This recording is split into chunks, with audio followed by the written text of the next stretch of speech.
So welcome to using enumerations and numerations in Unreal Engine 4. What we're going to be doing by the end of this video is wiring up something which I think is quite nice here in the blueprint. We're going to have all the colors that we want for various different tank aiming states, reloading, aiming and locked, right here in the designer, and the minimal amount of blueprint we need. And then over in the C++, we're going to create a firing state enum. Now, creating enums is a little different in UE4, we'll see how. And then we're going to use that to in an event-driven way to change the color of the aiming reticule in front of us automatically as the aiming component state changes. So that will be pretty fun. So we talked about the idea that the tank aiming component could be in one of three possible states. Those states are, firstly, we would start in reloading, i.e. the cursor is red, and we're not able to fire right now because the tank has not finished reloading. The moment it's finished reloading, it would go to amber if the barrel's moving, or green if the barrel has stopped moving. So that's one of three possible states. Reloading, aiming, like this, where the barrel is moving, or the final state is locked, which means it's loaded, ready to go, and the barrel has stopped moving. So we've got reloading, aiming, and locked. All right.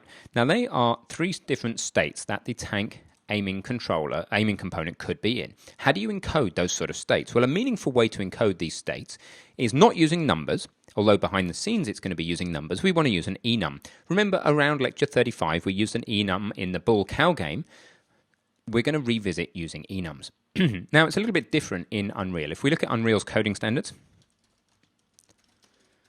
the way that we did it in the bull cow game, in fact, should we go and look at the way we did it in the bull cow game just for a second? That could be fun, just so we can see our code. I think I'll do it the way that you would be able to do it, which is to go to GitHub and then to go to the Unreal course, so github.com/Unreal course. We go back to bull cow game.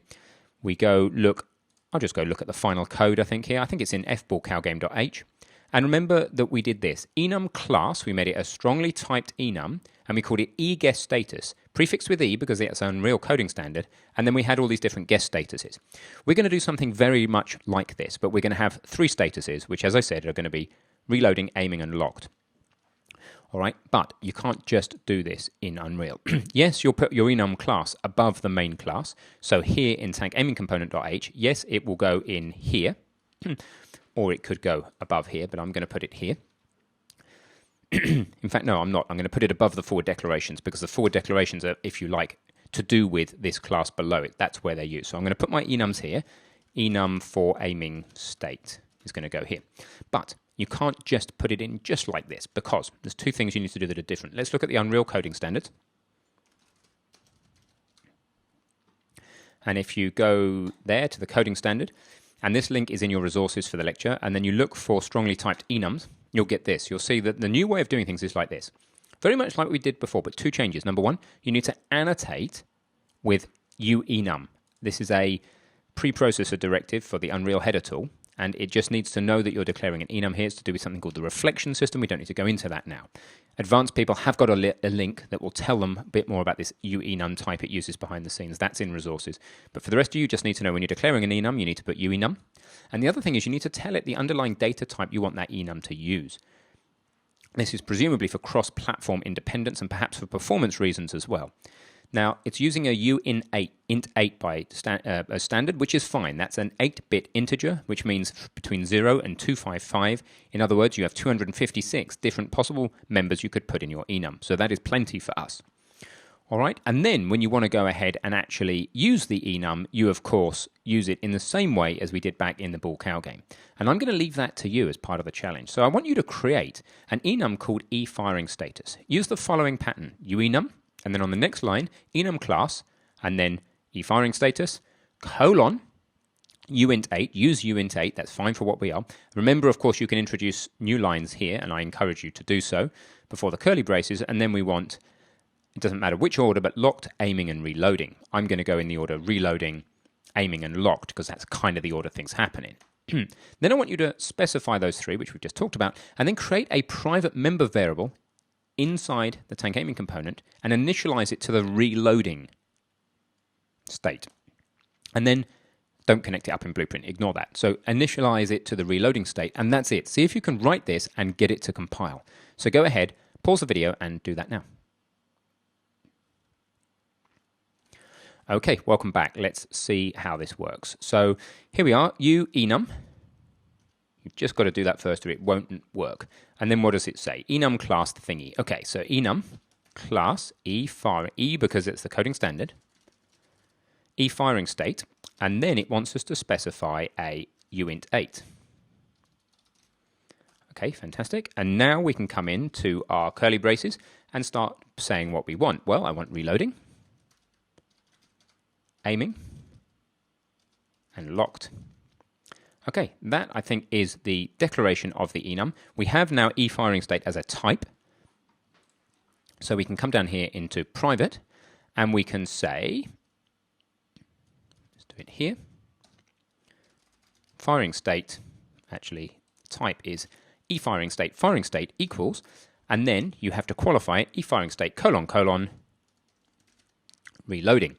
So you have declared a variable, which is a variable of type E firing state, which can only take the values of E firing state, these guys up here, and we are initializing it to reloading. Let's go ahead and make sure this compiles now. And then I will show you some stuff in Blueprint if it compiles and works. Because we're going to be able to very nicely access that in Blueprint and then allow the designer part of ourselves to assign colors to the different states in Blueprint, which is where you want to be doing it, right? That's where we've got the nice color pickers and all the rest of it. So the compile is complete. If we come into the Tank Player UI Blueprint, now let's just take a step back. Remember that what we did is in the Tank Player controller, the thing that gels the tank that it's controlling to the player UI, we set this blueprint aiming component reference variable, a blueprint variable. Where is that variable? It's in the player UI blueprint under the My Blueprint tab. And then if you scroll down under variables, you get this BP aiming component reference. Let's get that. If you drag from that now, then, well, you're not going to have actually this firing state. Why not? Full marks if you can tell why. So over here, what we need to do is make this firing state available to the blueprint. There's two things we need to do for that. Firstly, we need to make it a uProperty, and blueprint read-only seems appropriate. And then we do need to give a category, and I'm going to call it state. That'll be fine. Okay, and in quotes from now on, remember. Now I'm going to move this up. Why am I moving it up? Because it needs to be protected, doesn't it? We are asking to access this property from a subclass. What's the subclass? The subclass is the tank aiming component blueprint. Remember that the parent is the C++ class, so it needs to be in protected. And if you want, you can put that as a comment, and it needs to be a uProperty. Let's go ahead and recompile. Then what we're hoping to find is that when we come off this BP aiming component, that we will actually be able to find this state. What's it called? It's called firing state. So once the compile is complete, we come off here. We say get firing state. Fantastic. Now what comes out the back of get firing state? It's an enum. Cool. So with an enum, look what we can do. One of the things we can do is select. Let's choose select. So we go from the aiming component, we find the firing state because we've made it a uProperty, and then we go and find the enum. Look, reloading, aiming, locked. That's all come through. Perfect. Now look what we can do. This is pretty cool. We need to create a color. Now there are lots of ways you can create colors here, but most of them require more than one node. Even the make color doesn't require more than one node, but it does if you want a color picker, right? So the node that I found that allows you to make a color and have a color picker all in one is simply to use the select color node. So search for select color, the American way, no U's in your color.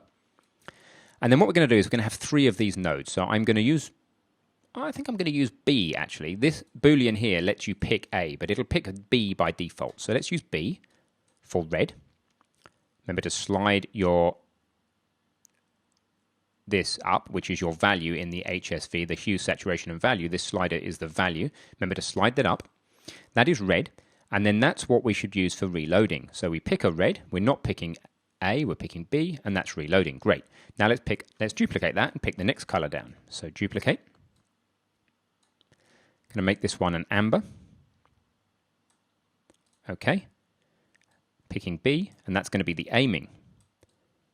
Okay, and then finally, I'm going to paste this in again.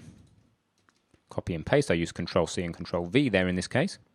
I'm going to pick a different color, a green, not too garish, a green, and into locked. So hopefully you can see what's happening there. All of these nodes are picking A, not picking A, they're picking B by default. That's why I'm choosing that, so we don't have to even tick these boxes.